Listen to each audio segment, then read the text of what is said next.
मैं आ जाऊँगा फिर उसके बाद में उधर करूँगा। ताज़ा खबर के दर्शकों का स्वागत है, देशवासियों का स्वागत है, भारतवासियों का स्वागत है। दर्शकों, जो लोग भी फिल्मों के शौकीन हो तो मालूम होगा कि डॉक्टर श्री राम लागू डॉक्टर भी थे और एक एक्टर भी थे। इसी तरीके से डॉक्टर हर्ष, जिन्होंने तब्बू के साथ सुष्मिता सेन के साथ फिल्म में काम किया, वो भी एक डॉक्टर रहे और साथ में अभिनेता भी रहे। आज हम बैठे हुए हैं वैद्य हकीम उत्तम नाथ जी के पास में। ये भी अभिनेता भी रहे कुछ एक छोटी मोटी फिल्मों में, और साथ में एक काबिल और लायक डॉक्टर भी रहे। डॉक्टर साहब, जैसे कि डॉक्टर श्री राम लागू तो अपने ज़माने के एक बड़े मशहूर अभिनेता रहे और MBBS डॉक्टर रहे। डॉक्टर हर्ष भी जो है ना वो डॉक्टर रहे। तो अभिनय की तरफ, एक्टिंग की तरफ आपका ध्यान कैसे गया और किस फिल्म में काम किया? सबसे पहले ताज़ा खबर के माध्यम से सभी का नमस्कार करता हूं, और ताज़ा खबर को खूब आप ज़्यादा से शेयर करें, लाइक करें, कमेंट करें, ताकि ताज़ा खबर के माध्यम से आप लोगों को जो मैसेज, जो जन जागृति के लिए, समाज कल्याण के लिए जो भी आप लोगों को मैसेज दिया जा रहा है, ये बहुत अहम और भूमिका निभाता है समाज के लिए। और अभी भाई साहब पूछ रहे हैं कि मतलब अभिनय की तरफ एक्चुअली क्या है, मैं जब घर से निकला था, मैं अभिनय करने के लिए निकला था, एक्टिंग के लिए निकला था। और मैं मुझे जाना था मुंबई। मैं बता दूं कि डॉक्टर साहब आसाम के रहने वाले हैं। मैं निकला था मुंबई के लिए जी। और गलती से मैं दिल्ली के ट्रेन में बैठ गया था। मुझे पता नहीं था, टिकट के पैसे नहीं थे, बगैर टिकट का दिल्ली पहुंच गया था मैं। अच्छा। तो दिल्ली आने के बाद मुझे पता चला कि जो फिल्म इंडस्ट्रीज है मुंबई में है जी। और दिल्ली में जो फिल्मिस्तान है, फिल्मिस्तान दिल्ली के अंदर एरिया है, उस फिल्मिस्तान के नाम के धोखे से दिल्ली पहुंच गया और यहाँ से फिर निकल नहीं पाया मैं। तो ये मेरा उसके बाद मेरा मन में तो था ही बचपन से मुझे हीरो बनना है, और मैं एक दिन टॉपर हिंदुस्तान के हीरो बनूंगा भी। जब समय के साथ गुजरता गया तो मुझे ऐसा लगा कि एक फिल्म इंडस्ट्री, एक अभिनय एक ऐसा जरिया है कि समाज तक छोटी से छोटी बारीकी चीज़ें लोगों तक पहुंचाने के लिए, समाज के हित के लिए यह बहुत ज़्यादा ज़रूरी है। इसीलिए मैं उसमें वर्क करता हूं, और मैं बहुत जल्द कम समय में एक फ़िल्म के निर्माण करने वाला हूं, जिससे बच्चों को, किसी को सेल्फ डिफेंस ट्रेनिंग के लिए किसी एकेडमी की ज़रूरत नहीं पड़ेगा, अपने घर में रह के मार्शल आर्ट का ट्रेनर बन सकता है। किस मुद्दे पर होगी वो फिल्म? सेल्फ डिफेंस, आत्मरक्षा के लिए। आत्मरक्षा होता है सबसे पहले तो बीमारी से बचना। जो ट्रेनिंग करेगा वो सबसे पहले बीमार नहीं पड़ेगा, सेल्फ डिफेंस हो गया। और ज़रूरत पड़ने पर अगर जैसे कि मार्केट में जाते हैं, कोई आजकल मोबाइल छीन लेते हैं, किसी का बलात्कार करते हैं, किसी को गाड़ी में उठा के लेके जाते हैं, किडनैपिंग होता है, ये सारी समस्याओं से बचने के लिए अगर आप मार्शल आर्ट का ट्रेनिंग करोगे तो आप एक तो क्या चार मिलकर आपको उठा के लेके जा नहीं सकता, आपको मारना तो दूर के बाद आपका टच भी नहीं कर सकता। बहुत अच्छा डॉक्टर साहब, हमने फेसबुक पे जो आपके चाहने वाले हैं, मैं भी उनमें देखा है कि आपने जो है ना वो किसी फिल्म में, निर्माणाधीन फिल्म में भी काम किया। उसकी कथा बताइए, कैसे, किस टाइप की एक शॉर्ट फिल्म में आपको रोल मिला? उसमें अभी हमारा जो पिछले भोजपुरी फिल्म एक्शन बाज, वो मार्शल आर्ट के ऊपर, मार्शल आर्ट ट्रेनिंग के ऊपर फिल्म की शूटिंग कर रहे थे। तो उसका थोड़ा हमारा शूटिंग हुआ था, उसके बाद उसका कोरोना की वजह से जो है हमारा वो सारा सेटअप ख़राब हो गया। लेकिन अभी कुछ समय के बाद उसको दोबारा शुरू करेंगे, और इसमें जो भी अपना सहभागी बनना चाहे, सहयोगी बनना चाहे, उनके लिए स्वागत रहेगा। आप में से अगर किसी को एक्टिंग का शौक है, या राइटिंग का शौक है, या गीत गाने का शौक है, तो डॉक्टर साहब कह रहे हैं कि इस निर्माणाधीन फिल्म में आप भी आके सहयोग दे सकते हैं। ये तो हुई फिल्म और डॉक्टर की बात है। अब हम बात करेंगे दिल्ली और दिल्ली से जुड़े हुए रोगों की। डॉक्टर साहब, दिल्ली में जो प्रमुख रोग है, कोरोना को अगर हम छोड़ दें तो जो कई सालों से चलते आए हैं, मोटापा दिल्ली के अंदर एक प्रमुख रोगों में से गिना जाता है। दिल्ली वासी बहुत ज़्यादा सरकारी, प्राइवेट हॉस्पिटलों में और दूसरी जो कंपनियां आ गई हैं, मोटापा घटाओ और फलाना करो टाइप पे हो गए। तो मोटापा कम करने के लिए लोगों को क्या क्या करना चाहिए? मैं मोटापा कम करने के लिए सबसे पहले बहुत ही सिंपल तरीका बता दूं। हमारा जो पूर्वज थे 1500 साल 200 साल पहले, वो लोग शाम को सूरज ढलने के बाद भोजन नहीं लेते थे। तो शाम को सूरज ढलने के बाद भोजन बिल्कुल ना ले। और ये जो सुविधा देके जो मारने वाली चीज़ है, फ्रिज का पानी ना पिए, मटके का पानी पिए, बेड के पानी पिए, और बीमार व्यक्ति तो हमेशा गुनगुना पानी पिए। और मैं ये सलाह दूंगा, जो पहले हमारा पूर्वज जो नमक खाते थे वही नमक खाए, जैसे डली वाला नमक। ऑटोमेटिकली हमारे बॉडी के अंदर जो है बदलाव आना स्टार्ट हो जाएगा, और धीरे धीरे ये जो एक्स्ट्रा फैट है वो कम हो जाएगा। बहुत बढ़िया, बहुत ही अच्छा। अच्छा, दिल्ली में दूसरी जो सबसे प्रमुख बीमारी है जो अब बच्चों तक पे हावी होने लगी है वो शुगर। शुगर रोग से दिल्ली में अगर सरकारी आंकड़ों के हिसाब से जाएं तो लगभग 40% आबादी शुगर से पीड़ित होती चली जा रही है। शुगर रोग से कैसे बचाव हो सकता है और कैसे क्या सावधानी बरतनी चाहिए? यह बहुत ही आसान और सिंपल है। जैसे कि हम सांस लेते हैं, प्रदूषण जाता है, हम जो पानी पीते हैं, यमुना का पानी को क्लीन करके पिलाया जाता है, वो दूषित पानी को केमिकल से क्लीन करके हमें पिलाया जाता है। इसके बाद जो खेतों में यूरिया डाला जाता है वो हमारा बॉडी के अंदर पार्ट्स को डैमेज करता है। और ये बहुत ही सिंपल से मैं बात बता दूं, हम जो भी कुछ खाते पीते हैं उसका ग्लूकोज बनता है। इसके बाद जो प्रोटीन, मिनरल, विटामिन है, जो भी कुछ खाते हैं वो लिक्विड रूप धारण करने के बाद लीवर के अंदर से गुजरना पड़ेगा, दूसरा कोई रास्ता नहीं है। और शरीर के अंदर जितने बीमारियां हैं वो लीवर से कनेक्टिविटी होता है। लीवर के वजह से शरीर के अंदर 500 हमारा बॉडी का पार्ट 500 तरीके वर्क होता है, 500 तरीके के पार्ट को वो एक्टिव रखता है। तो अगर लीवर एक्टिव हो कर दिया जाए तो शुगर 100% ठीक हो सकता है। तो लीवर को एक्टिव रखने के लिए क्या करना चाहिए? लीवर को एक्टिव रखने के लिए पानी, सबसे पहले बचने के लिए पानी हमेशा बैठ कर पिए और खड़े होकर पानी ना पिए। और पानी को मुंह में लेने के बाद ऐसा कम से 4 बार कुल्ला कर, इसके बाद ये गले के नीचे से उतारे। अच्छा। उससे पहले पानी को नीचे ना उतारे। आप खूब पानी पिए, रोजाना कम से कम 4 लीटर, मिनिमम 4 लीटर पानी पिए।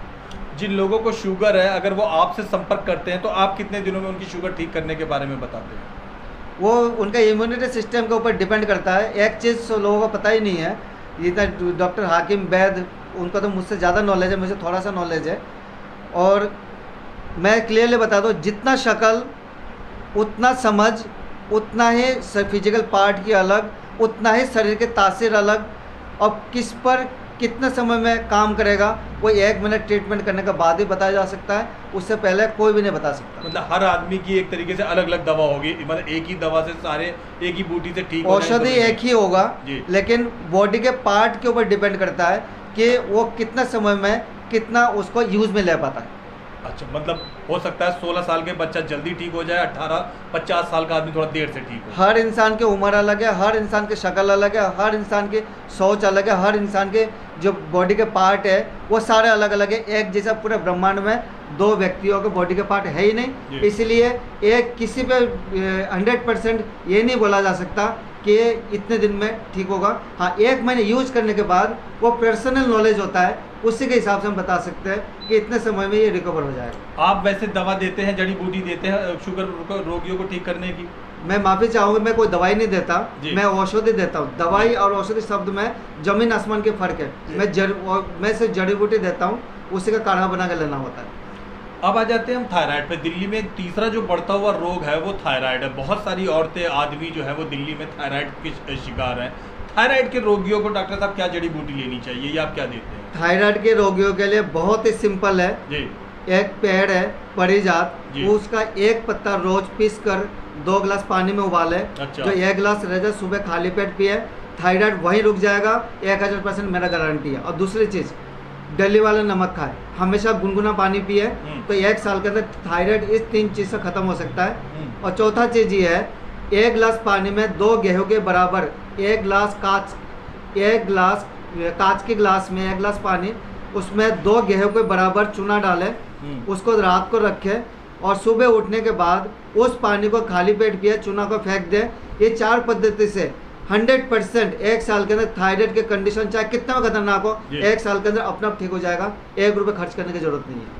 जो मरीज थायराइड का इलाज कराने के लिए आपके पास अगर आते हैं तो उनकी रिकवरी की क्या पोजीशन होती है, कितने समय में वो ठीक होते हैं? मैंने एक पेशेंट का आज से 1.5 साल पहले ट्रीटमेंट शुरू किया था। उनका 150 mg गोली चल रहा था और मैंने ट्रीटमेंट शुरू करने से पहले लाइव वीडियो फेसबुक में डाला है। अच्छा। और 1.5 साल हो चुका और उनका अभी थायराइड के जो औषधि दवाई है वो बिल्कुल ही बंद हो चुका। जी जी, बहुत बढ़िया। अच्छा डॉक्टर साहब, कोरोना काल में तो पॉल्यूशन की मात्रा काफ़ी दिल्ली में कम रही, लेकिन दिल्ली देश की सबसे पॉल्यूटेड राजधानियों में गिनी जाने लगी है। सबसे ज़्यादा प्रदूषण यहाँ पर, प्रदूषण की वजह से दिल्ली में एक आम चीज़ हो गई है, मुझे भी हो गई है, लोगों के गले में खरांच या गले में खांसी टाइप का सा होना, या गले पता चलता है कि वो पॉल्यूशन की वजह से। ऐसी में आप लोग, आपके पास कोई जड़ी बूटी होती है जो आप ये गले की खरांच या पॉल्यूशन से संबंधित गले की जो समस्याएँ उत्पन्न होती है उन्हें ठीक करने के लिए? यह बहुत सिंपल सी बात है मेरे लिए जी। हर घर में वो औषधि मौजूद है जी। हल्दी ब्रह्मांड के दुनिया के सबसे बड़ा हाँ जी, हाँ जी, एंटीबायोटिक है। जी हल्दी को पीसे, जी कच्चा हल्दी को पीस के जी। दूध में उबाल के पिए रात को सोते समय 1 चम्मच अच्छा। हल्दी। वो और गाय के दूध अगर मिल जाता अमृत है, क्योंकि गाय के दूध से बढ़कर कोई ताकत वाला चीज़ है नहीं। जी तो कच्चा हल्दी पीस के गाय के दूध में उबाल के ले तो नॉर्मली प्रॉपर तरीके से जो एंटीबायोटिक हमारे बॉडी को मिल जाता है, वो सिर्फ अस्थमा ही नहीं, यह पूरे शरीर के अंदर मतलब इंसान के इम्यून बॉडी के अंदर जितने भी परेशानी होते सारी चीज़ों को निवारण करने का, आराम देने का ये कैपेसिटी रखता है। बहुत बढ़िया। अब अंतिम सवाल की तरफ आते हैं। डॉक्टर साहब, दिल्ली में अब बड़ी बड़ी बिल्डिंगें बनना शुरू हो गई हैं, बहुमंजिली मकान बनना शुरू हो गए हैं। अब तो फ्लोर कल्चर आ गया है, जिसका मतलब है कि एक ही मकान 5-6 बिल्डिंग खड़ा हो जाना। तो जैसे जैसे ये बहुमंजिली मकान आए हैं या फ्लोर सिस्टम आया है या ऊंचे लंबे 10-10, 5-5, 6-6 मंजिल मकान बनना शुरू हो गए हैं, लोगों को सांस फूलने की बीमारी भी बहुत आती चली जा रही है। सांस फूलने के संबंधित रोगियों को आप क्या सलाह देना पसंद करेंगे? सांस के बीमारियों को रोगियों के लिए यह मैं सलाह देना चाहूँगा कि ज़्यादा से ज़्यादा ऑर्गेनिक फ्रूट्स को यूज़ जी। करें। जैसे कि केमिकल से पकाए फ्रूट ना खाएं, फ्रिज जी। का पानी यूज़ ना करें, जी आरओ का पानी ना पिए, जी और जैसे कि केमिकल यूज़ वाले चीज़ें जैसे कि कैंपा, पेप्सी, कोका कोला, ये सारा जहरीला पदार्थ होता है, उस चीज़ को नहीं लेना चाहिए। वो चीज़ बहुत ही नुकसान का। ठंडी चीज़ तो बिल्कुल नहीं लेना नहीं चाहिए, जैसे बाहर की लिक्विड होता है मार्केट की। पानी पिए, अपने साथ पानी की बोतल रखें, घर से पानी भर के ले जाए, मटके का पानी उसको यूज़ करें। तो ये सारे, और सबसे पहली बात योग प्राणायाम जो बाबा रामदेव बताते हैं उसको हर किसी को करना चाहिए। अगर प्राणायाम करेंगे, अष्ट प्राणायाम होता है, 8 तरह का प्राणायाम होता है, बाबा रामदेव की आप वीडियो देख सकते हो, तो आपको निरोगी हमेशा रह सकते हो, स्वस्थ रह सकते हो, अस्थमा पेशेंट नहीं बन सकते। और एक चीज़ मुझे आजकल एक बहुत बड़ी सोच रहा हूँ मैं कि पिछले 2 साल से डेंगू मलेरिया कहाँ गायब हो गया। मैं ये जो शिक्षा विभागों से पूछना चाहूँगा, WHO से, पिछले 2 साल से डेंगू मलेरिया कहाँ गया? कि हर साल सीजन में आता है, डेंगू आ गया, मलेरिया आ गया, हॉस्पिटल में भरा रहता था। ये 2 साल से डेंगू मलेरिया नहीं आया, तो इसका मतलब ये तो नहीं है कोरोना डेंगू मलेरिया को खा गया हो, या फिर डेंगू मलेरिया को ये कोरोना के नाम दे के जो रोज़ 50,000 से 2 लाख रुपए हॉस्पिटल में लिया जा रहा है लोगों से, वो कोई पब्लिक के साथ कोई शोषण तो नहीं हो रहा? केस आए हैं कि तो बहुत ही कम आए, ना के बराबर। तो मैं वो जानना चाहूँगा, क्या ऐसा तो नहीं पब्लिक को जो डेंगू मलेरिया होता था उनको कोरोना के नाम पे एडमिट करके 50,000 से लेकर 2 लाख रुपए तो रोज बेड का चार्ज दिया जा रहा है। और मैं जानना चाहूँगा कि एक बेड जो है खरीदने के लिए नॉर्मल इंसान के लिए, मतलब 4 पलंग से, खाट से 2-4 हज़ार में अच्छा खासा बेड मिल जाता है। तो 2-4 हज़ार में एक बेड मिल जाता है, वो 2 लाख रुपये रोज का रेंट लेते हैं, वो क्या सिस्टम है ये भी मैं जानना चाहूँगा। और एक चीज़ आप ये पूछ रहे थे कि black fungus white fungus, black fungus white fungus मेरे लिए एक छू मंत्र के बराबर बीमारी है।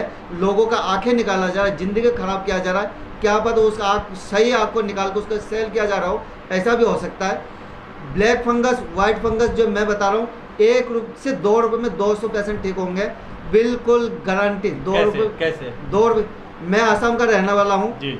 मेरे शहर में साल में 8 महीना बारिश होता है। बारिश होने की वजह से हवा में हमेशा नमी रहता है, उस नमी की वजह से हमारा यहाँ ब्लैक फंगस वाइट फंगस की बीमारियाँ होता है। मैं जो छोटा सा था उस समय आए दिन मुझे भी हो जाया करता था, मेरे परिवार को हो जाया करता था, मेरे रिश्तेदार को, पूरे मोहल्ले वालों को ब्लैक फंगस वाइट फंगस हुआ करता था। मैं क्या करता था, ये चिन्ना मट्टी वाला कप लेता था, उसमें लेता था पानी इतना सा। एक कहना चाहूँगा कि ज़्यादा से ज़्यादा ऑर्गेनिक फ्रूट्स को यूज़ करें। जैसे कि केमिकल से पकाए फ्रूट ना खाएं, फ्रिज का पानी यूज़ ना करें, आरओ का पानी ना पिए, और जैसे कि केमिकल यूज़ वाले चीज़ें जैसे कि कैंपा, पेप्सी, कोका कोला, ये सारा जहरीला पदार्थ होता है, उस चीज़ को नहीं लेना चाहिए। वो चीज़ बहुत ही नुकसान का। ठंडी चीज़ तो बिल्कुल नहीं लेना नहीं चाहिए, जैसे बाहर की लिक्विड होता है मार्केट की। पानी पिए, अपने साथ पानी की बोतल रखें, घर से पानी भर के ले जाए, मटके का पानी उसको यूज़ करें। तो ये सारे, और सबसे पहली बात योग प्राणायाम जो बाबा रामदेव बताते हैं उसको हर किसी को करना चाहिए। अगर प्राणायाम करेंगे, अष्ट प्राणायाम होता है, 8 तरह का प्राणायाम होता है, बाबा रामदेव की आप वीडियो देख सकते हो, तो आपको निरोगी हमेशा रह सकते हो, स्वस्थ रह सकते हो, अस्थमा पेशेंट नहीं बन सकते। और एक चीज़ मुझे आजकल एक बहुत बड़ी सोच रहा हूँ मैं कि पिछले 2 साल से डेंगू मलेरिया कहाँ गायब हो गया। मैं ये जो शिक्षा विभागों से पूछना चाहूँगा, WHO से, पिछले 2 साल से डेंगू मलेरिया कहाँ गया?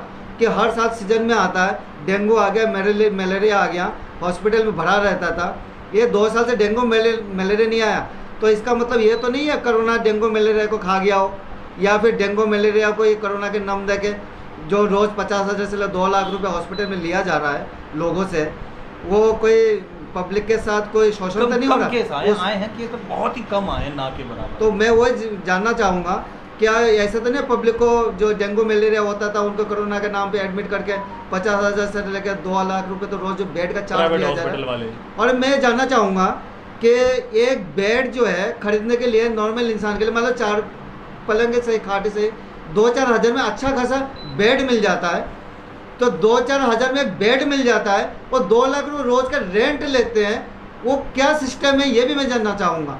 और एक चीज़ आप ये पूछ रहे थे कि black fungus white fungus, black fungus white fungus मेरे लिए एक छू मंत्र के बराबर बीमारी है। लोगों का आंखें निकाला जा रहा है, ज़िंदगी ख़राब किया जा रहा है, क्या पता उस आँख सही आँख को निकाल कर उसका सेल किया जा रहा हो, ऐसा भी हो सकता है। ब्लैक फंगस वाइट फंगस जो मैं बता रहा हूँ, 1 रुपये से 2 रुपये में 200% ठीक होंगे, बिल्कुल गारंटी। 2 रुपये कैसे? 2 रुपये। मैं आसाम का रहने वाला हूँ जी। मेरे शहर में साल में 8 महीना बारिश होता है। बारिश होने की वजह से हवा में हमेशा नमी रहता है, उस नमी की वजह से हमारा यहाँ ब्लैक फंगस वाइट फंगस की बीमारियाँ होता है। मैं जब छोटा सा था उस समय आए दिन मुझे भी हो जाया करता था, मेरे परिवार को हो जाया करता था, मेरे रिश्तेदार को, पूरे मोहल्ले वालों को ब्लैक फंगस वाइट फंगस हुआ करता था। मैं क्या करता था, चिन्ना मट्टी वाले कप लेता था, उसमें लेता था पानी इतना सा, 1-2 बार ऐसे घुमाता था, उस पानी से आँख में छिटकाव करता था। और इसके बाद रात को सोते समय सरसों का तेल, वो हमारे उस समय बहुत अच्छा सरसों का तेल आता, रात को आग बंद करने के बाद सरसों तेल ऐसे उंगली में लिए और आग बंद करके यहाँ पर लगाते थे और सुबह उठते थे। वाइट फंगस ब्लैक फंगस 24 घंटे में गायब नज़र आता था। अब पता नहीं कि डॉक्टर लाखों करोड़ों रुपए ले रहे हैं और वो इसका उनका आंखें निकाल रहे हैं। किसी को भी आपका जानकारी में अगर ब्लैक फंगस वाइट फंगस हो, उनका सिंपल से मैंने जब बचपन से किया है, आपको भी वही करना है। एक कांच के ग्लास में पानी लेना है, 50 ग्राम 100 ग्राम पानी लेना है, फिटकरी का टुकड़ा लेना है, 2-3 बार ऐसे घुमाना है और इसके बाद उस पानी को छिटा मारना है सुबह शाम 2 टाइम और ऐसे आँख बंद करके इस तरीके से लगाना है। दूसरी चीज़, आजकल न्यूज़ चैनल पे बहुत सारी चीज़ों में देख रहा हूँ कि ये बता रहे हैं कि मतलब आँख से आँख मिलाने से ये ब्लैक फंगस फैलता है। ये बिल्कुल सही है, क्योंकि हम बचपन में जो थे तो हमारे जो पड़ोस में या फिर हमें जब ये आई फ्लू हो जाता था तो हम लोग क्या करते थे, चश्मा पहनते थे ताकि वो आँख से आँख मिलाने से वो बीमारियाँ जाता था। इंसान के आँखों में इतना ताकत होता है, अपने आँख से किसी भी बीमारी को ठीक कर सकता है। उसका अपने आप के आँखों में, इंसान के आँखों में जो शक्ति है उसको जानने के लिए, उसको पहचानने के लिए आप ओम शांति के जो पीस ऑफ माइंड चैनल उसको देख सकते हो। उसमें इस बारे में बहुत नॉलेज देता है, सिर्फ उंगली से ऐसा करके भी इंसान सारा बीमारी ठीक कर सकता है। अच्छा, ऐसा भी पद्धति मनुष्य के अंदर है। मनुष्य में ब्रह्मांड के सारे शक्ति, हर इंसान के अंदर ब्रह्मांड के सारे शक्तियाँ मौजूद है। उसको जागृत करने की जरूरत है, कुंडली को जगाने की जरूरत है और इंसान सब कुछ कर सकता है। आपने हमारे चैनल को समय दिया डॉक्टर साहब, इसके लिए बहुत बहुत धन्यवाद। क्या संदेशा अंतिम आप दर्शकों को देना चाहेंगे? स्वस्थ रहें, मस्त रहें, बढ़िया रहें, इसके लिए क्या कहना चाहेंगे? जो मुझे कहना तो आपने कह दिया है, स्वस्थ रहे, मस्त रहे, कोई दिक्कत हो तो मुझसे मिले। और जो ताज़ा खबर माध्यम से आप लोगों को इतना मतलब बगैर पैसे खर्च किया, आपका लाखों रुपए बचाने के लिए आप लोग जो संदेश पहुंचा रहे हैं, इसलिए ताज़ा खबर के चैनल को ज़्यादा से ज़्यादा शेयर करें ताकि लोगों के जो बैंक में जो जमा पूंजी है, मेहनत के बच्चों के लिए जो इकट्ठा किए हुए हैं, वो हॉस्पिटल में ना जाकर अपने बच्चों के काम आ सके। इसलिए घर घर इंसान को निरोग रहने के लिए ताज़ा खबर चैनल को ज़्यादा से ज़्यादा शेयर करें और रोज़ ताज़ा खबर चैनल को जरूर देखा करें। धन्यवाद।